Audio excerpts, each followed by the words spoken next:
something's telling me this ain't over yet. No way, it was our last night. We said we'd had enough. I can't remember everything we said, but we said too much. I know you packed your shit and slammed the door right before you left. But baby, baby, something's telling me this ain't over yet. No way, it was our last night. No way, it was our last night. I know you said this time you really weren't coming back again. But baby, baby, something's telling me this ain't over yet. No way, it was our last night. No way, it was our last night.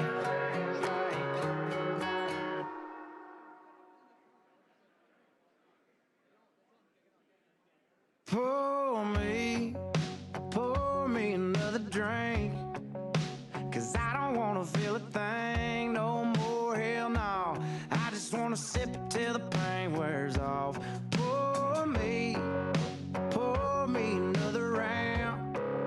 Line 'em up and knock 'em down. Two more, let's go. 'Cause I ain't never heard like this before. Don't wanna think about her or wear a ring without her. Don't wanna hit the karaoke bar, can't sing without her. So make them drinks strong, 'cause brother, she's gone. And if I'm ever gonna move on, I'ma need some whiskey glasses. 'Cause I don't wanna see the truth. She's probably making out on the couch right now with someone new. Yeah, I'ma need some whiskey glasses if I'm gonna make it through. If I'ma be single, I'ma need a double shot of that heartbreak proof and see the world through whiskey glasses. Sip around the truth and see the world through whiskey glasses. I need a better deal, or I'm drinking you. Last call, I swear this'll be my last call. Now I ain't drunk, darling, no more at 3 a.m. Mr. Bartender hit me again. Don't wanna think about her or wear a ring without her. Don't wanna hit the karaoke bar, can't sing without her. So make them drinks strong, 'cause brother, she's gone. And if I'm ever gonna move on, I'ma need some whiskey glasses. 'Cause I don't wanna see the truth. She's probably making out on the couch right now with someone new. Yeah, I'ma need some whiskey glasses if I'm gonna make it through. If I'ma be single, I'ma need a double shot of that heartbreak proof and see the world through whiskey glasses. Oh, see the world through whiskey glasses. Yeah. Line 'em up, line 'em up, line 'em up, line 'em up. Knock 'em back, knock 'em back, knock 'em back, knock 'em back. Fill 'em up, fill 'em up, fill 'em up, fill 'em up. 'Cause if she ain't ever coming back, line 'em up, line 'em up, line 'em up, line 'em up. Knock 'em back, knock 'em back, knock 'em back, knock 'em back. Fill 'em up, fill 'em up, fill 'em up, fill 'em up. 'Cause if she ain't ever coming back, I'ma need some whiskey glasses. 'Cause I don't wanna see the truth. She's probably making out on the couch right now with someone new. Yeah, I'ma need some whiskey glasses if I'm gonna make it through. If I'ma be single, I'ma need a double shot of that heartbreak proof and see the world through whiskey glasses. Oh, see the world through whiskey glasses. Yeah.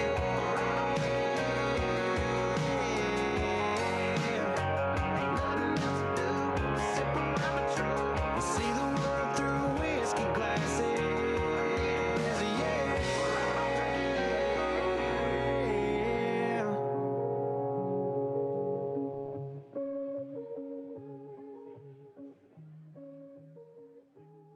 Please welcome Keith Sonderling, Acting Secretary, U.S. Department of Labor. Uncle Sam put your name at the top of his list, and the Statue of Liberty started shaking her fist.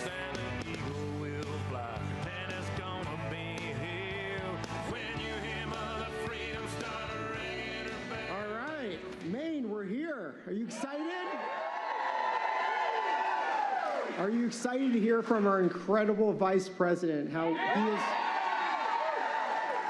he is working every single day to protect your taxpayer dollars? Well, there's no better time or no better place than to be in Maine to have that discussion. So I'm Keith Sonderling, your Acting Secretary of Labor, and in this capacity, I have the privilege to serve on the Vice President's task force to eliminate fraud.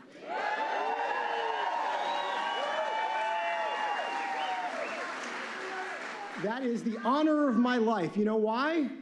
Because Americans like you, you're sick and tired of watching your hard-earned tax dollars get stolen by fraudsters, scammers, and criminals. And I know you're also sick and tired of Washington, D.C. turning our back on you and not getting to the bottom of this. Under President Trump's leadership, and thanks to Vice President Vance's willingness to make a generational change, those days are over.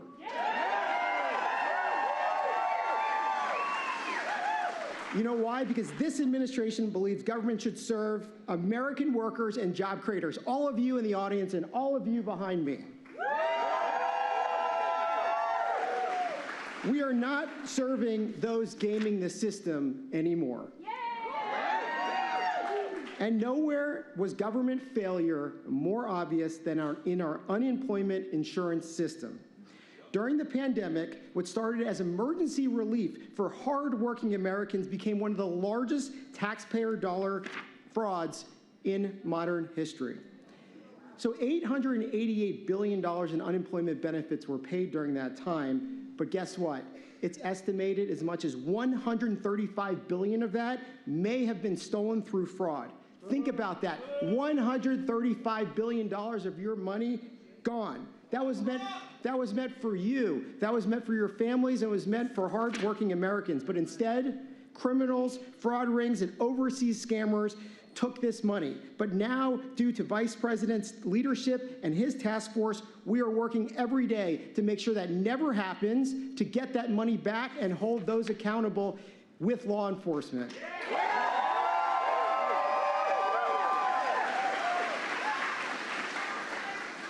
Since the task force began, we've already uncovered widespread fraud and are aggressively preventing it from ever happening again. So here's some examples. We found that nearly $29 billion went to the same Social Security numbers across multiple states. Oh, hold on. I got better ones. $139 million got sent to dead people. All right, ready for another one? All right, this is a good one. $1 billion was sent to children under the age of 14 seeking unemployment insurance. Under 14, that doesn't work because they can't work. So it got so bad that as much as $17 billion in fraud may have gone out in a single month. We learned that our systems were overwhelmed and exploited. And who got stuck with the bill? All you, yeah, the taxpayers. Maine is a smart group. Because Maine knows all too well about these pandemic insurance programs. More than $93 million in overpayments were put on the books here in Maine. And barely $7 million has been recovered. But that's changing. Thanks to the Vice President, paying benefits first and verifying later never works. We must prevent fraud before it happens. And President Trump and Vice President Vance looked at this disaster and said, not in this administration.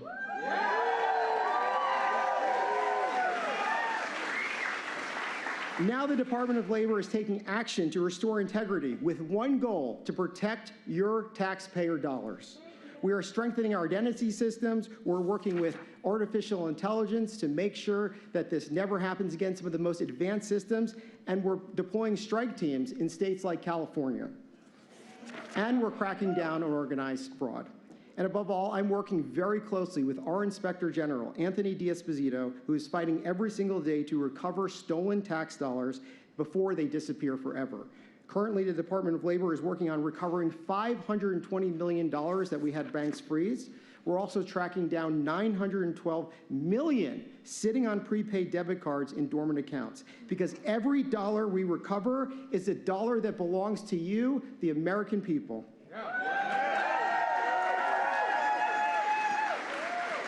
And finally, this administration believes that unemployment insurance was never meant to be a permanent way of life. The system was only designed as a temporary bridge to get workers back on their feet. So not only is this administration restoring accountability to these programs, but more importantly, we're bolstering workforce development programs that work, like apprenticeships. And here in Maine, shipbuilding is coming back. The president promised the industry would come back. President Trump is delivering on these jobs here in Maine, and we're making sure that you have the skilled workforce, not to create a dependency on these unemployment insurance systems that were scammed, but to make sure that you all have the skills to be in high-paying American jobs. So as I wrap up, let me be clear, and as you're about to hear from our incredible Vice President, he has zero tolerance for fraud.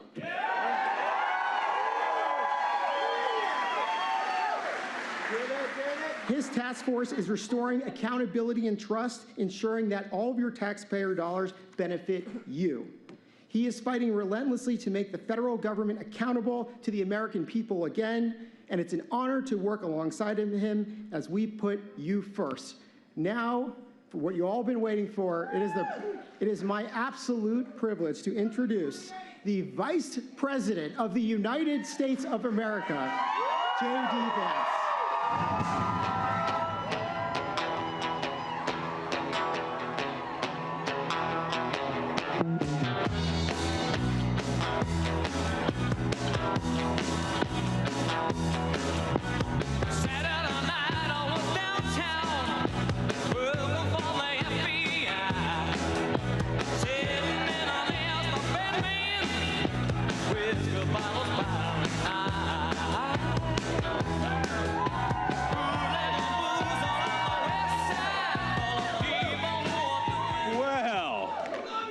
We love you too, and it's great to be in Maine today. Now, before we get started, I got to poll the crowd a little bit because, you know, it's lunchtime. And so when we get back on Air Force 2, I told the team we need to get lobster rolls now that we're here in Maine. So what is the recommendation to this Bangor crowd? Where do we get lobster rolls from? We have a lobster roll guy right here? Okay, fantastic. So where do I need to go?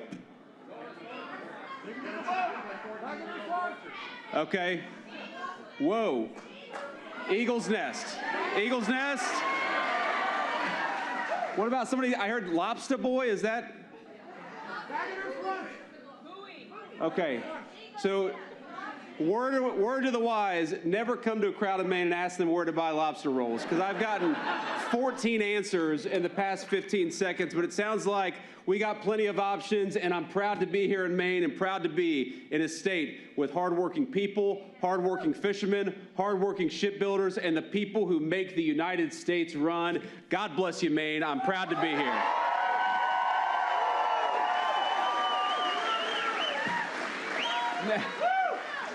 Now, I want to give a great shout out to our acting labor secretary, Keith, who's done an amazing job helping us fight fraud, but also protect American working people. One of the things the Trump administration, the president, has ordered us to do from day one is we are trying to create good American jobs for the American people. Who is sick of leadership that ships our jobs overseas? Aren't we proud to have a president who protects your jobs and keeps them right here in America? But here's the thing, my friends, because you all work hard, because you all pay your taxes, because you do things the right way, it is time to have leadership in Washington that treats you the right way and protects those hard-earned tax dollars. When the President of the United States said, JD, we've got a fraud problem and I want you to tackle it, I was so proud and so happy to be able to do it, because I realized that fraud isn't just about saving money. It's not just about protecting taxpayers, it's about protecting you. The money you send to the government and the services that you rely on. So for once For the first time in a very long time, you've got an administration in Washington, D.C. that is fighting for you, fighting to protect your tax dollars, and fighting to put the fraudsters in prison, which is where they belong.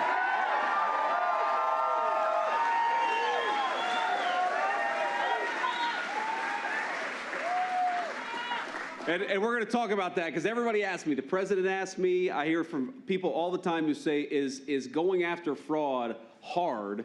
And I say, unfortunately, no, because there is a lot of fraud in the federal government. It's like fishing in a barrel. There is always something. Every week I get a report from these guys, and we're going to talk about that in a second. But it's unbelievable, unbelievable how much you have been fleeced by your own government over the past 15, 20, 30 years.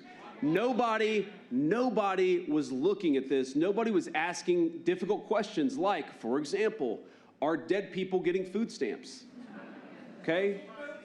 Call me old-fashioned, but I don't think that dead people eat, so certainly they don't need food stamps. Unfortunately, they vote for Democrats, they don't vote for us, my friends.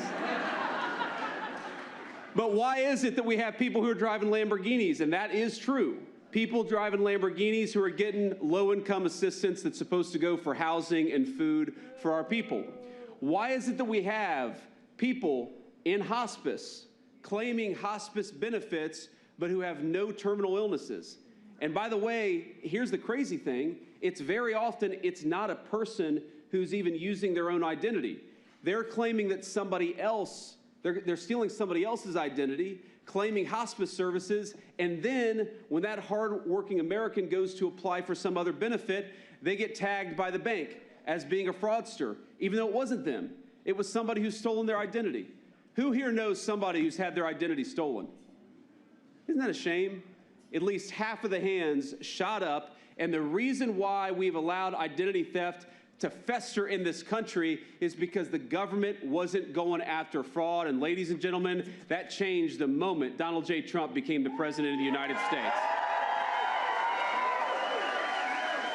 Now, I want to talk about all that, but I want to give a few notes of shout out here because we have a lot of great local officials and a lot of great future officials that are here today. And first, we have your great former Governor Paul LePage. Paul, where are you, man? There he is. Now, Paul is a great guy, a guy who loves the state of Maine, and we're going to talk a little bit about how he was the biggest advocate for your tax dollars and the biggest threat to fraudsters that ever existed in the state of Maine. And here's the problem: is fraud has festered in Maine because this guy is no longer the governor of Maine. So we're going to send him to Washington and fight fraud at the federal level.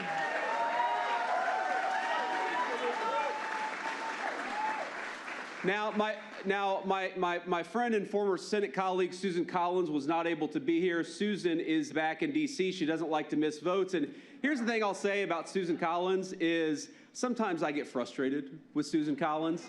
I almost wish that she was more partisan.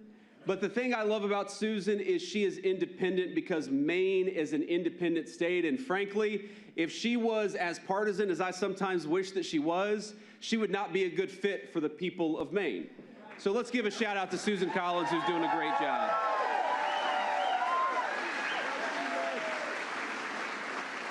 We have got Senate GOP leader Trey Stewart. Where is Trey at? Raise your hand, Trey. Good to see you, man. A young guy, a good-looking guy, younger and better looking than I am. So I don't like you, Trey. I don't like you. But you're doing a good job. We got House GOP leader Billy Bob Fockingham. Where's Billy Bob?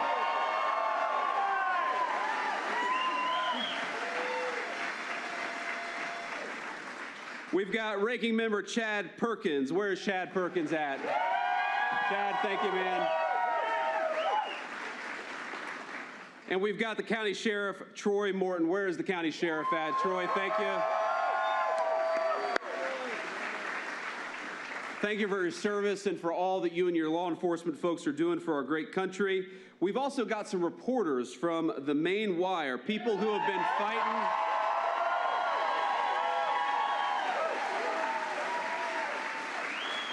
People who have been fighting fraud. So let's give a round of applause to John Featherson and Steve Robinson. See you guys.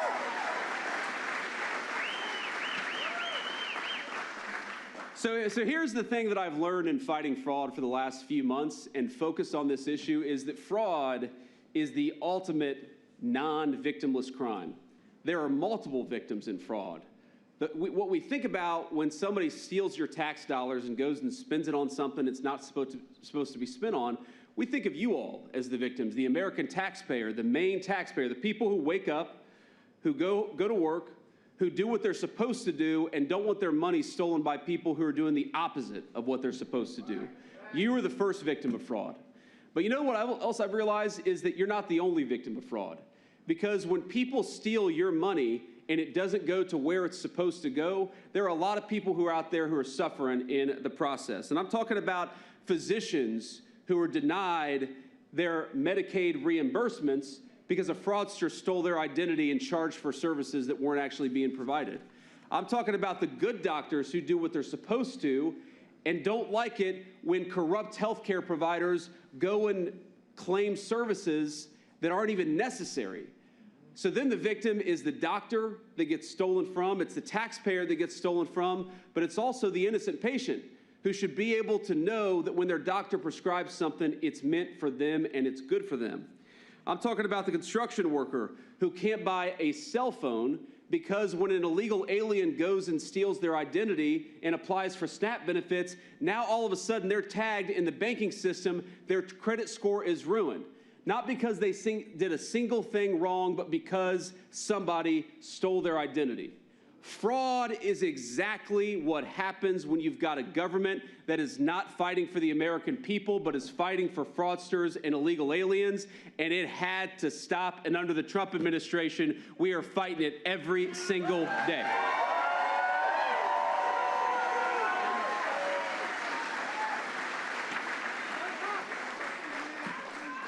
And again, it is every single day I learn of something new. I learn about people who say that they're claiming for hospice services, but in fact, they're not providing any services, and they're making hundreds of millions or billions of dollars in the process.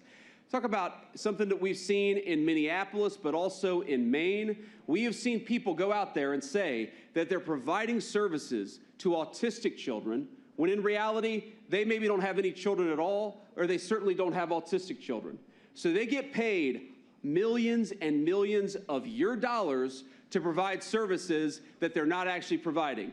And oh, by the way, what happened to the autistic children and their families who actually need those services and need a competent government to ensure that they're doing the right thing? My friends, this has gone on for far too long. You have been fleeced by your own government for far too long, and we are stopping it every single day.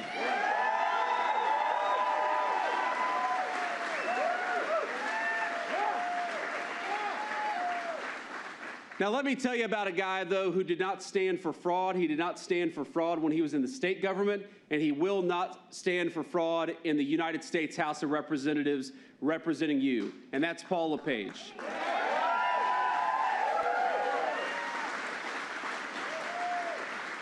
Now, I hate to say this because I love this state. The first time I ever visited Maine, actually, was probably 4 or 5 years ago.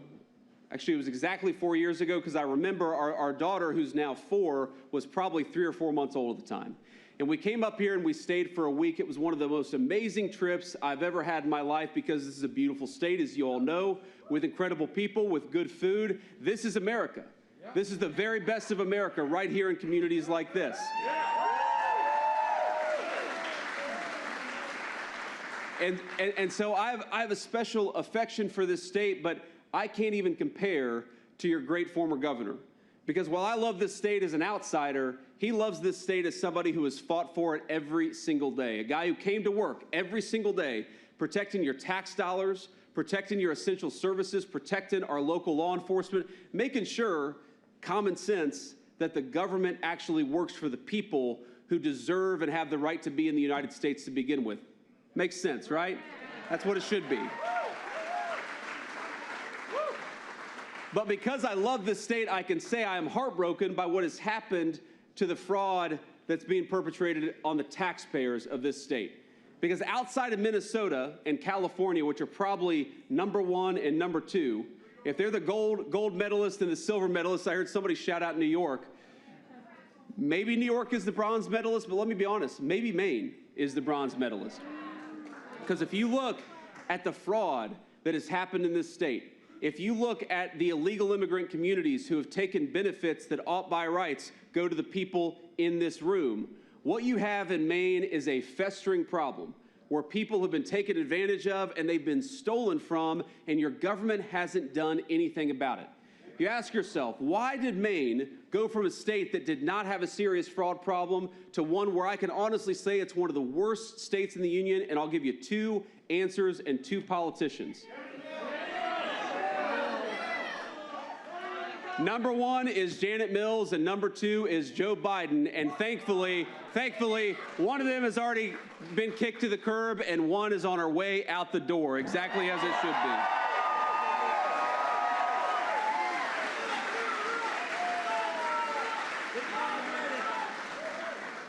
Now here's what Paul LePage did, and I'm not just blowing smoke, my friends. He took concrete action to try to fight back against fraud. He doubled the number of fraud investigations when he was the governor of this state. That's an amazing thing. He required personal photos on EBT cards so that we could make sure that people getting those benefits are the ones who deserve those benefits. And he cracked down on the international fraud rings that were taking advantage of this great state. You have to ask yourself, why is it that you have a government that seems more focused on the illegal aliens growing weed illegally than it is on the taxpayers of this state?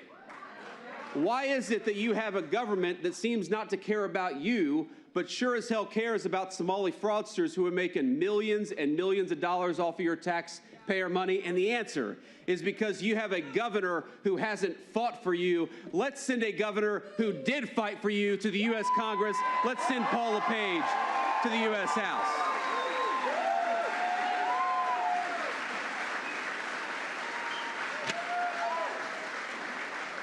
Now here's another thing Paul said, and this is why I blame Joe Biden, because you cannot talk about the fraud problem in the United States of America without acknowledging that Joe Biden's administration let in tens of millions of illegal aliens all over the United States of America, including the state of Maine.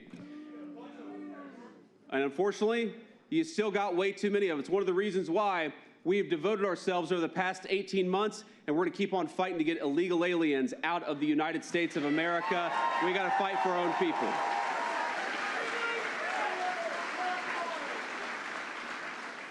So here's the difference, though. The difference one administration, the difference one political leader makes is we are now trying so hard. And I know y'all don't like Janet Mills. I don't especially care for her either. But I would love to work with the governor of Maine to stop the fraud that's being perpetrated in this state. This should not be, think about this. This should not be a red state or a blue state issue. This isn't Republican or Democrat. This is common sense. This is protecting every single person in this room from being defrauded by their own government. But you know what she's done? She has prevented local police from working with us to get criminal illegal aliens out of this state.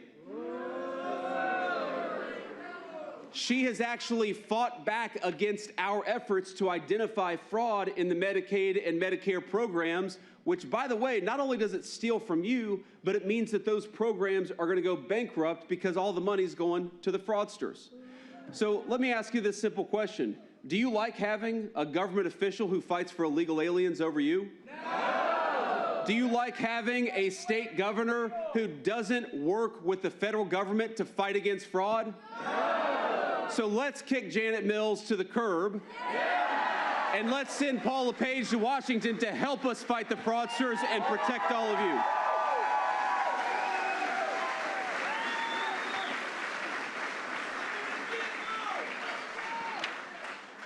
This guy just said, send him to Gitmo. No comment, sir, but I kind of like sending the fraudsters to Gitmo. We got to get him out of this country, and we got to get him in prison. Here's the thing. Let me talk a little bit about just one person, because I think it highlights how bad the fraud problem has been in the state of Maine. We had an illegal immigrant in this community who said that she was providing services, interpretive services, to other immigrants, okay?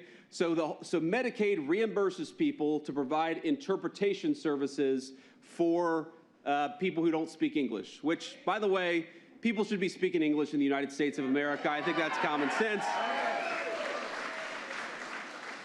But this woman, her name was Rakia Muhammad. And it turns out that Rakia Muhammad was not a particularly upstanding citizen, okay? So while she said that she was providing interpretation services, do you know what she was actually doing? Providing zero services and collecting the $15 million over a 5-year period that was going directly into her pocket. And that happened pretty much during the entirety of the Biden administration, and no one in the Biden administration thought to step in and stop this ridiculous fraud. Now, I have 2 questions when it comes to Rakia Muhammad stealing $15 million from every single person in this room. Question number 1 is, why was this person in the United States of America to begin with? Call me crazy, but I think that when we welcome new immigrants to the United States of America, they should be people who enrich our country and bring some good skills into our country, not a person who's going to steal $15 million from the people in this room.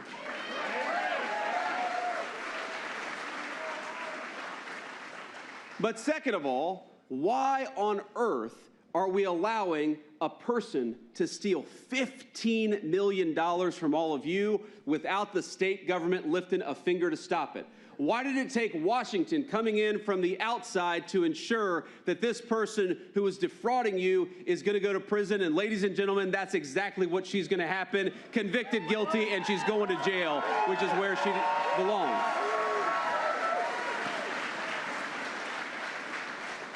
Now, with all these things, though, there's a good news, bad news situation. So the good news is that she's going to prison and she's not going to be committing fraud.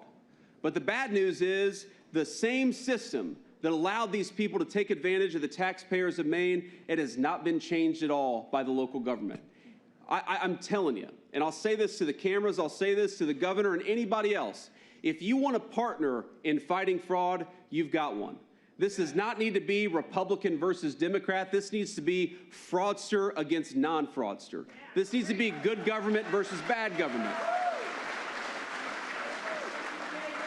So I will extend the hand to anybody, whether they've got a D next to their name or an R next to their name. If you want to help the Trump administration fight fraud, you are going to find a willing partner. And by the way, as much as I'm a Republican, you all know this, I'm the Republican Vice President of the United States, we have found some blue states that are willing to work with us. Unfortunately, Maine is not among them. So whenever you replace Janet Mills with somebody, I hope you replace her with somebody who's going to help us fight fraud, protect you, and protect the programs that the people of Maine rely on.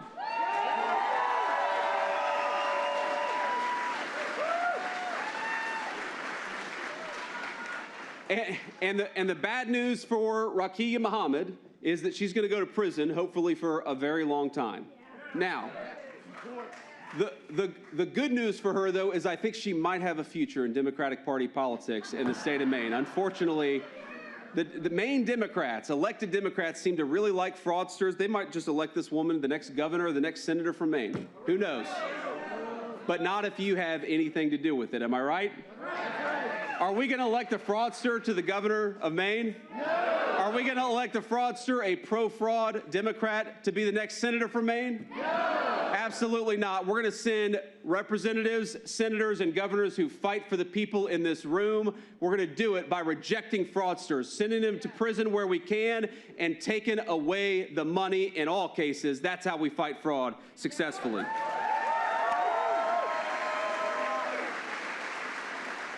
And I want to just say one final thing about fraud, because I think it's such an important topic. You heard the great Secretary of Labor say this. What is so different about our approach in this administration is that we're not just sending money out the door and then trying to find the fraudsters afterwards.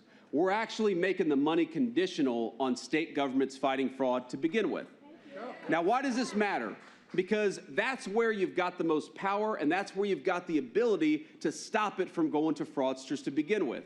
So here's what we did yesterday. The Trump administration, we sent out 50 letters to every state Medicaid system all over the country. And we basically said, very simply, that we're going to take away your money unless you get serious about fighting fraud.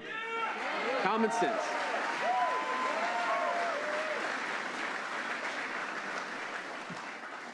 And what that means is that we're going to be able to ensure that there are proper controls, that there are proper filters, that before somebody pays out benefits, that they ensure that your money is going to where it should go. And I got to say, as a person who has in the past benefited from some of these programs, this is a very personal issue to me. One of the things I love about our country, and I certainly think it's true about the great state of Maine, is that we're generous people. We don't want American citizens to go hungry. We don't want low-income kids to not be able to afford a bite to eat. We want to make sure that if you're a poor child or a poor family, you get an opportunity to see a doctor even if money is particularly tight. That's why these programs exist. They exist for American citizens to look after our fellow citizens, and I think that's a great and generous thing about the United States of America. Again, my family has benefited from some of those programs in the past. But you know what destroys those programs? And not just destroys those programs, but destroys the spirit of generosity that makes those programs possible. It's when local officials and state officials and federal officials, it's when they let the fraudsters take advantage of you instead of fighting for you. So when I say that I'm fighting against fraud, I'm not just fighting to save your money as much as that matters to me. I'm fighting to preserve the sense that Americans look after Americans, but you know who we don't look after? We don't look after fraudsters, and we don't look after people who have no right to be in the United States of America to begin with.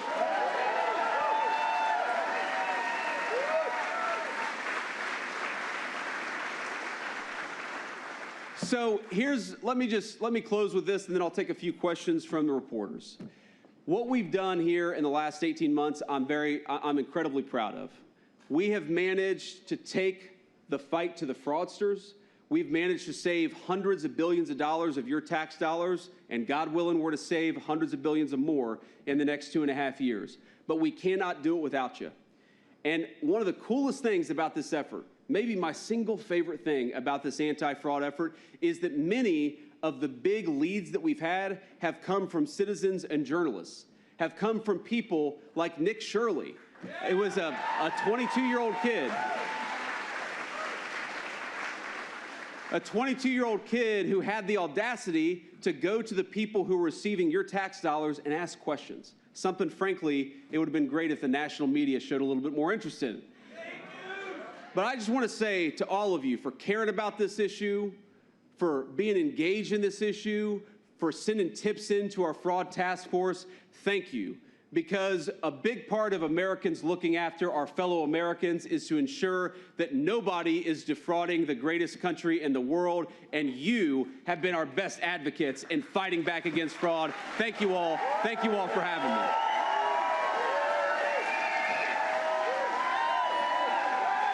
All right. So, we will take a few questions from the local press. The lights are so bright, it is unfortunate. I can't see you, so you just have to kind of raise your hand and shout out your question. But I will say that I want one of these great local journalists who have been focused on this fraud issue. Let's start with you, sir. Go ahead.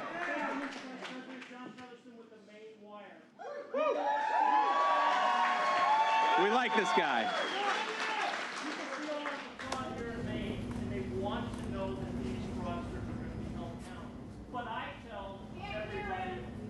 I'll repeat it for you. You today coming validates the fraud, but it's up to the rest of us to make sure it gets fixed.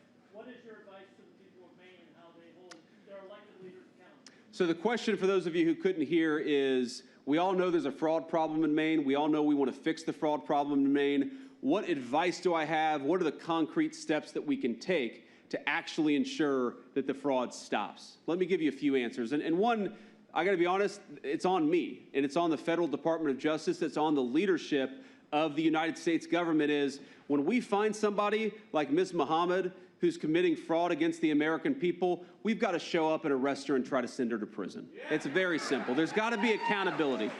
Because here, one of the things I learned, and I was shocked by this, is that when we have what is defined as low-level fraud, let's say a person defrauds all of you for $1 million.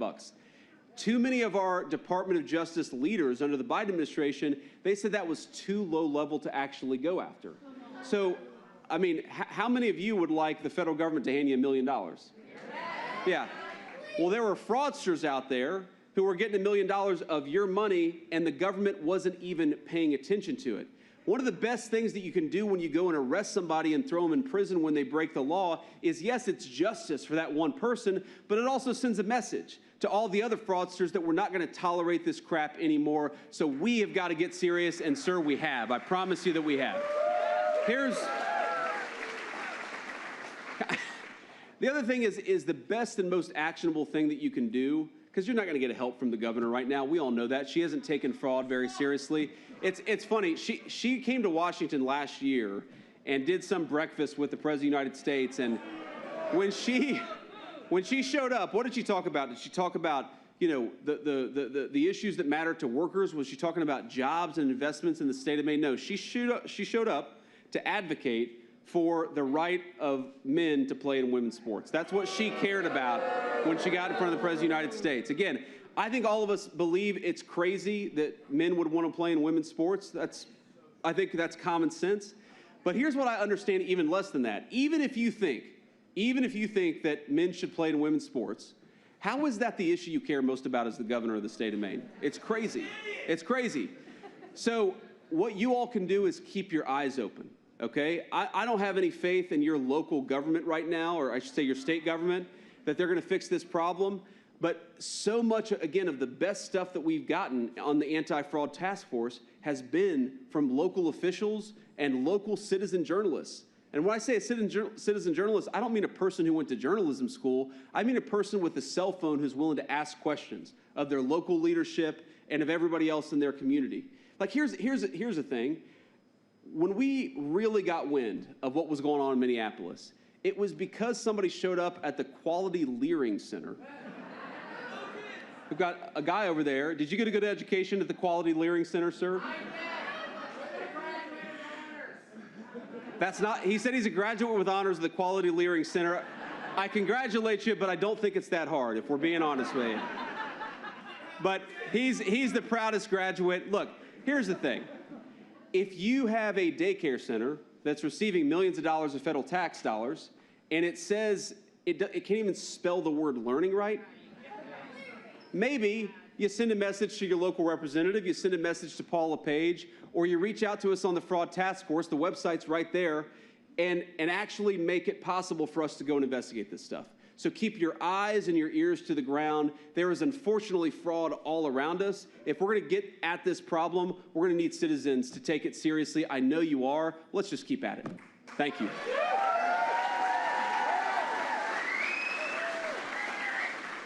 We'll take a few questions from back in the peanut gallery there. Go ahead, guys. This is Rich McHugh from News Nation. So we've Do we have been a microphone for them? Because it's hard for me to hear all the way back there. Yes, ma'am. Can you hear me now? Thank you, ma'am. I just got invited to go cross-country skiing and snowshoeing by this lovely young lady here. And I got to tell you, ma'am, I appreciate that. I love this state. And we will make sure we get the brochure. But here's the thing about cross-country skiing is it's a lot of work. When I'm doing leisure activity, I like to be a little bit lazier than that. I kind of like a nice hill where you just glide down. Cross-country is a lot of work.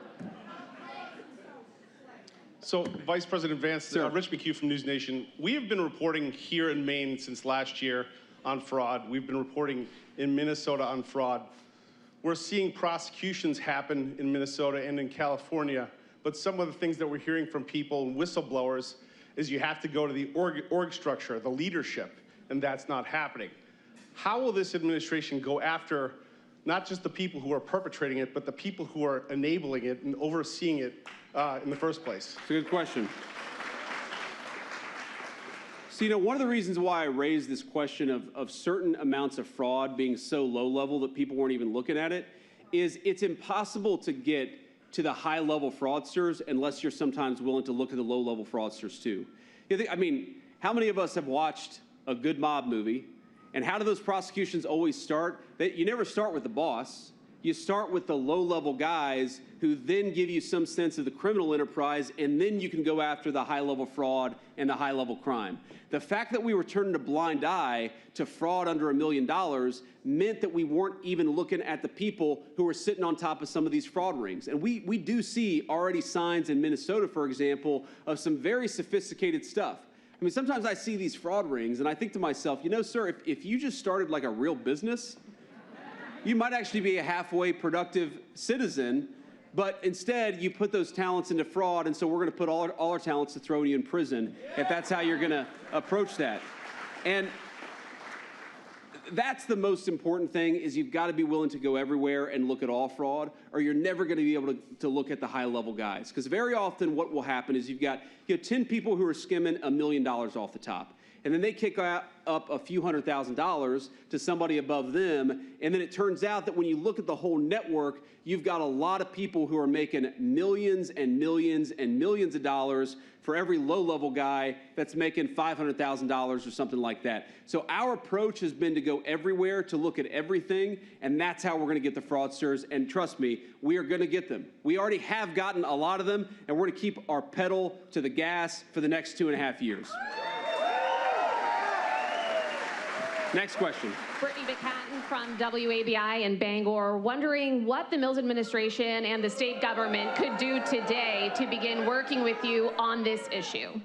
Yeah, so I'll give you two the question was, what could the local administration, the state administration do to help work with us on this issue? I'll give you two very concrete examples. So first of all, one of the biggest problems that we have in Medicaid fraud is, again, because these programs are state administered, the states have to actually empower their anti-fraud people to look into what's going on. So we have what's called every 50 state, or all 50 states should have what's called an MFCU, a Medicare Fraud Control Unit. And we need the local governor to just empower that Medicare Fraud Control Unit to look at the fraud, to prosecute it, and then, of course, they can ask the federal government if they reach a case that's so big they need a little help. We would be happy to help them. We just need the local governor to work with us a little bit better. Exactly. And unfortunately, I just don't get the sense, having talked to her, my people have talked to her, I don't get the sense that the state governor here is particularly interested in working on this problem. But I'll give you another example. So we know one of the biggest drivers of fraudulent federal benefits is SNAP. It's the food stamps program, okay? So again, this is a program which actually has even less federal oversight, as shocking as that is, even less federal oversight than the state Medicaid program. So here's how food stamps works. Every month or every couple of weeks, the state of Maine, the state of California, all 50 states, I'm not joking about this, will submit a bill to the federal government and say, this is how much we spent on food stamps. There's no verification of a single person. There's no confirmation that, let's say a person was on food stamps and passed away, that person has stopped receiving benefits. There's no confirmation that you don't have illegal aliens receiving food stamp benefits. So I always laugh a little bit when I hear people like Gavin Newsom or Janet Mills say, we don't let illegal aliens access the food stamp program. And I say, how do you know?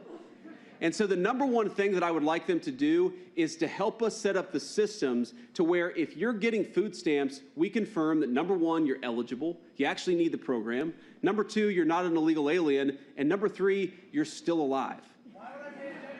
It is not a high barrier to demand that Janet Mills confirms that the people who are receiving food stamps are actually breathing. I'm a pretty conservative guy, but I think that's a pretty low bar for Janet Mills to clear. We would love to work with her on that. We encourage her to do so. ABC 7 and Fox 22 News here in Bangor.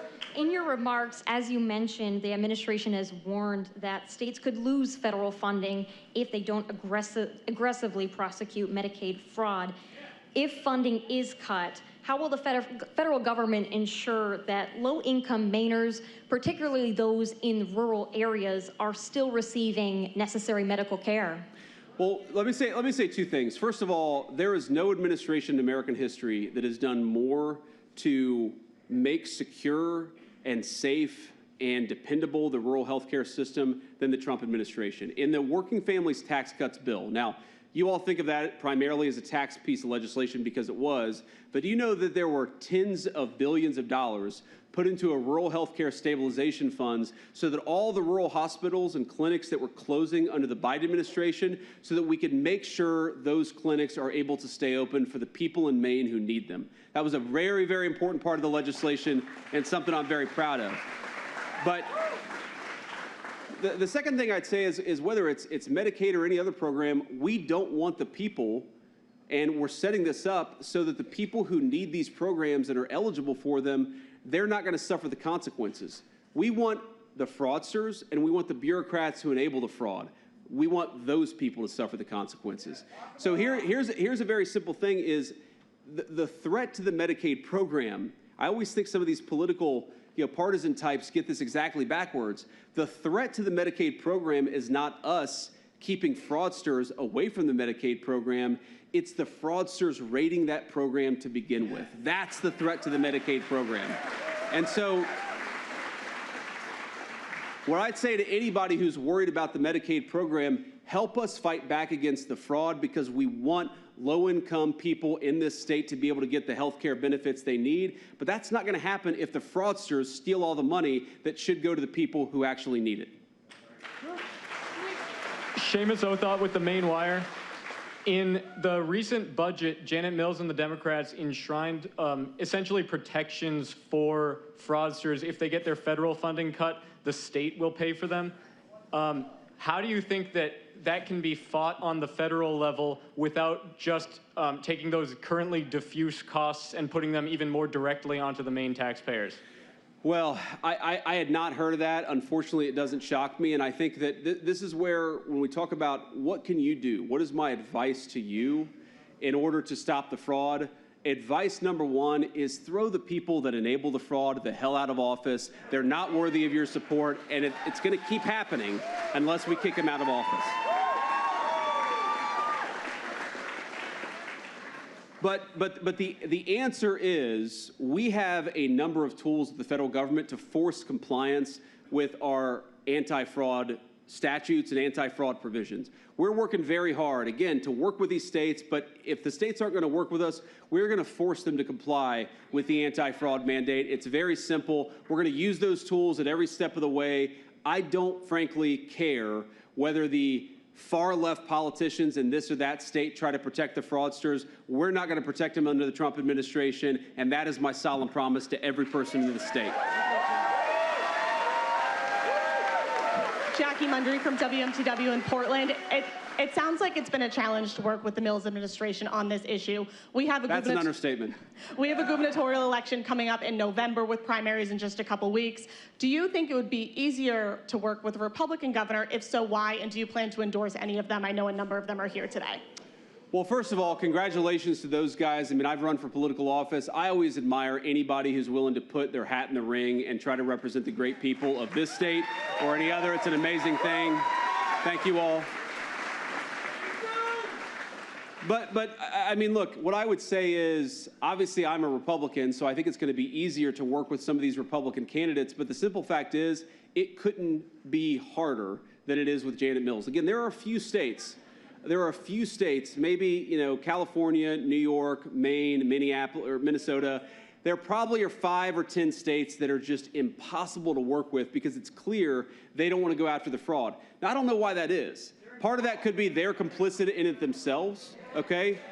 Part of that could be they know that a lot of their donors have gotten rich off the fraud. Part of that could just be laziness, and part of that could be because they honestly, in their hearts, care more about illegal aliens than the people they represent. There's a combination of explanations, but I guarantee you, whoever is the next governor of Maine, it cannot be worse when it comes to anti-fraud than Janet Mills.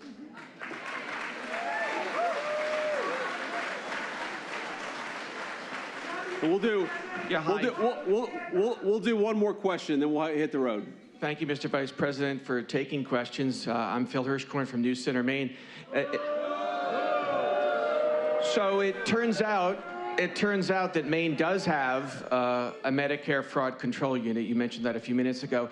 I'm wondering, you said Maine could be the 3rd worst state after states like California and Minnesota, which have proven tens of millions, maybe hundreds of millions of dollars in fraud and many federal convictions.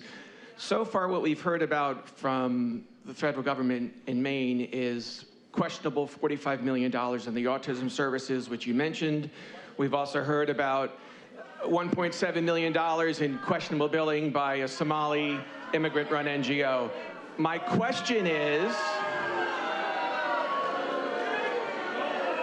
guys, what else? It's all right. Now, I appreciate you all standing up for me, but trust me, hey, we still have innocent until proven guilty in this country. My question is, what else do you got? What else has your task force flagged that we should be concerned about? Because those amounts are a lot, 46 million, 1.7 million, but they don't really compare to California and Minnesota. What else should we expect from your task force? Thank you. Let me say a few things. So, ladies and gentlemen, we've got biased reporters in all states. It's okay, trust me.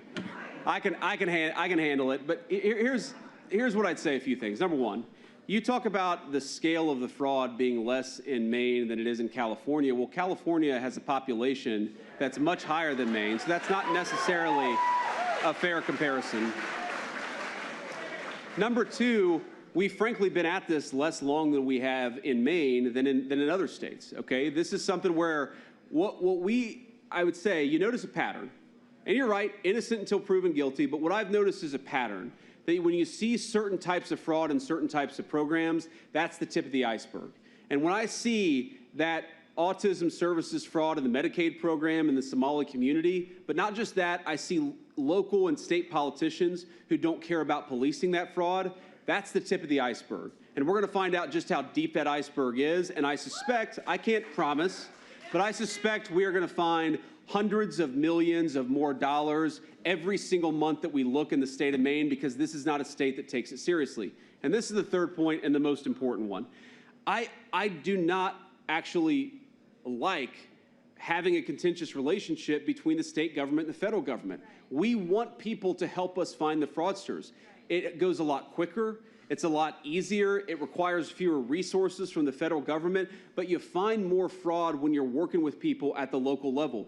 What I find so preposterous about Maine, it's not just that we found tens of millions of dollars of fraud in a relatively small state. It's that we've had no cooperation from the state government. So when I say,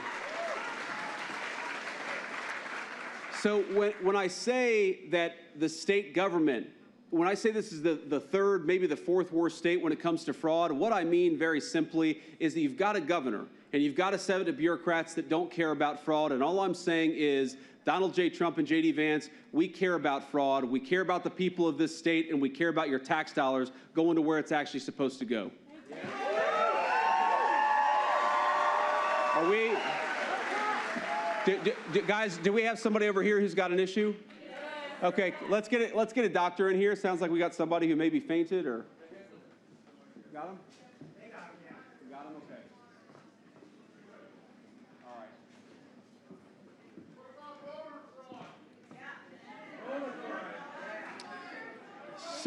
So let's, if we would, ladies and gentlemen, if you would just make a pathway so the law enforcement and the doctors can get to that person. We okay?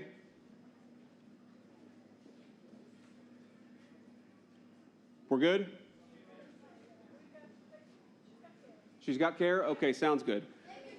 Well, I want to be respectful, so I'm not going to answer any more questions here. I'm going to let this person get the treatment and the care that she needs. Let me just say two quick words. Number one, let's all say a prayer for our friend here and make sure that God looks after him or her, looks after her health.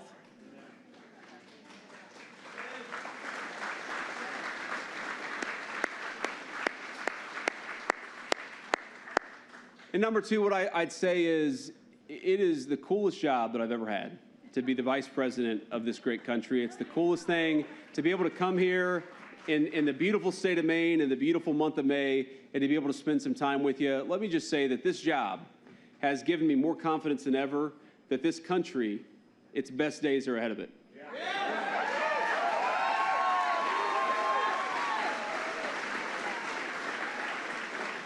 As much as I'm sometimes frustrated by Washington, D.C., as much as I'm sometimes frustrated by the politicians who seem to care more about illegal aliens than they do the citizens of this country and the citizens of this state, what I've learned over the last 18 months is that we have the most talented, the most compassionate, and the toughest people anywhere in the world. Ladies and gentlemen, America is the best country, and it's going to be the best country for many years to come. God bless you all. Thank you for having me. It's good to see you all.